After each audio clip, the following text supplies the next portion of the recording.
Pages, 246 of them to be exact, that tell quite the life story, Courage Through Grace. It's a memoir written by a Delaware woman who experienced the horrors of World War II as a young child.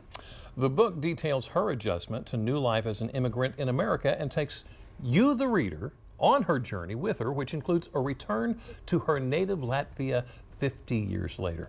With us this afternoon to tell us more about her tale, this is author Jennie Liston. Thank you so much for joining us today. Thank you. My pleasure. This is amazing. So, the book was just published this year, right? Yes, in March of this year, very recently. How did that feel? Pretty good. Yeah? I was a little anxious about it, but it was good since it's a memoir. Right. There are some vulnerabilities that an author faces, but in general, I felt really happy to have it out. That's wonderful. So what inspired you to finally tell this story? I thought about writing it first for my children and grandchildren. I have 6 grandchildren and 2 children. But then, as I started writing the book and started reading through it, I realized that it was a story that many people could enjoy and maybe be inspired by, because it really shows the grace of God in helping us during difficult times and easy times and getting us through them. And so I was hoping that it might inspire somebody to look through it and to follow some of the prayers and ideas that we did. Sure. So the people that have read it so far, what have they said to you? I was amazed by the response. I mean, they said they didn't want to put the book down. Really? They wanted more when they got through.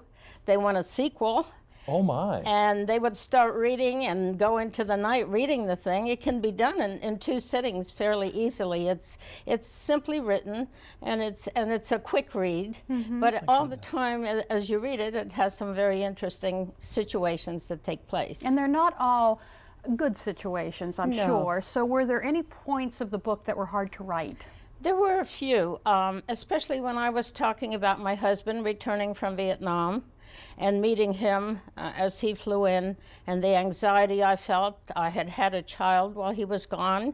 My daughter was 3 months pregnant. I was 3 months pregnant with my daughter when he left. She was 8 months when he returned. And I gained weight because I stayed with my parents during that time, and I didn't know how he would respond to me. Yeah. And that part was a little bit difficult. Oh my, to you really describe. opened up for that, didn't you? I did. I wanted people to know how hard it was for a wife to have her husband back a year later, a husband who's seen death all around him, Yeah. and who's been on the firing line for a full year. So when somebody turns the last page, what do you want them to feel?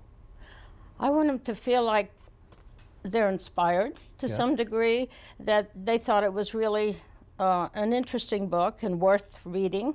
And the fact that they would like to get a sequel to it, which is what I've heard all the time. Yeah. People want more. They want more. Is there any particular story within the book that you can give us a Reader's Digest version of or share with us?